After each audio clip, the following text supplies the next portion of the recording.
Well, good morning to all of you. Myself, Dr. Binod Bihar Ratha, lecturer in education, presenting the topic Educational Contributions of Sri Aurobindo. As we know, Aurobindo was a great practical and yogic philosopher, not only in India but also the world around. Aurobindo aimed at the complete total personality in the child. The whole world is much indebted to him for his novel ideas like Supermind, Superman, integral education, etc.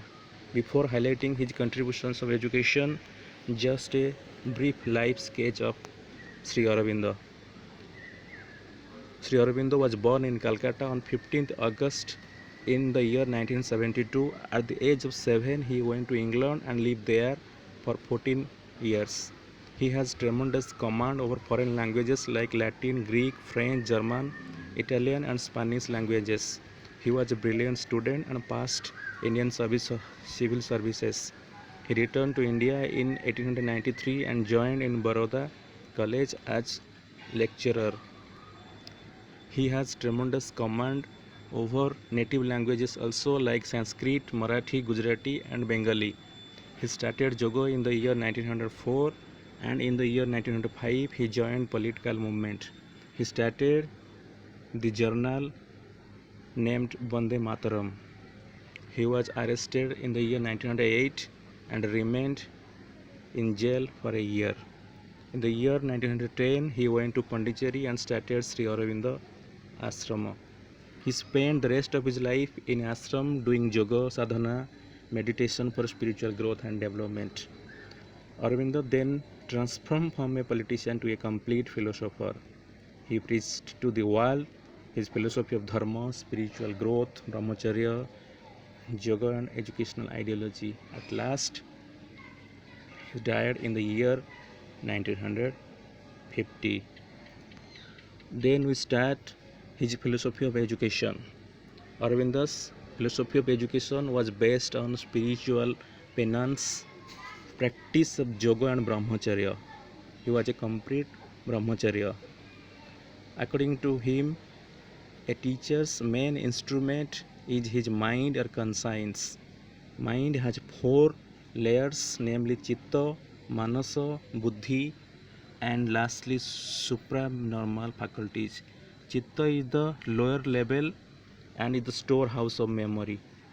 It is the foundation on which the other layers rests upon.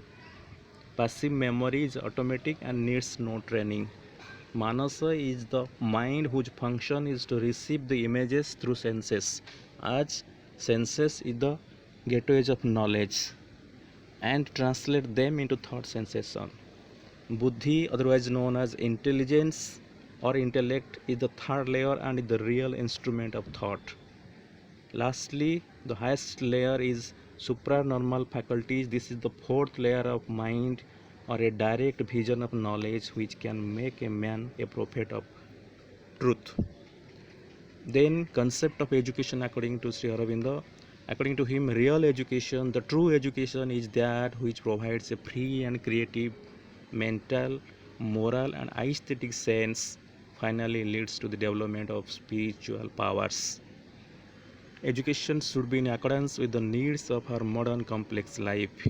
Education should create dynamic citizens to meet the real needs of modern complex life. Then aims of education. Aims of education, Aurobindo emphasizes complete and all-round development of a children, that is integral education, development of all qualities, physical development and purity, development of senses, mental development, development of morality, development of conscience, spiritual development. All these developments leads to a complete human being. Then curriculum. Curriculum should be an interesting one and include all those subjects which promote mental and spiritual upliftment. Subjects should be able to motivate and encourage children and involve creativity of life and constructive capacities. Constructive capacities in children means children will be able to construct something new. That is creativity. Curriculum should motivate children towards attainment of knowledge of the whole world. that is whole world means internationalism is also emphasized by Sri Aurobindo. Methods of teaching: freedom of the child should be given freedom, that is child centered education. Child should be loved and sympathized. Education should be given through mother tongue. Education according to the interest of the child. Children should learn through experience, self experience, and learning by doing, that is activity method. Through cooperation, that is group learning. Education according to the nature of the child. Place of a teacher: teacher should be a friend, philosopher, and guide. His business is just to suggest, to guide, and only shows how to perfect his instruments of knowledge. Knowledge is within him, within the child, and teacher just shows the path to perfect, to attainment of perfection. Teacher encourages and helps him in this process of gathering knowledge. Teacher shows him how to acquire knowledge that is within, where it lies, and how it can be habituated to the surface. Thank you.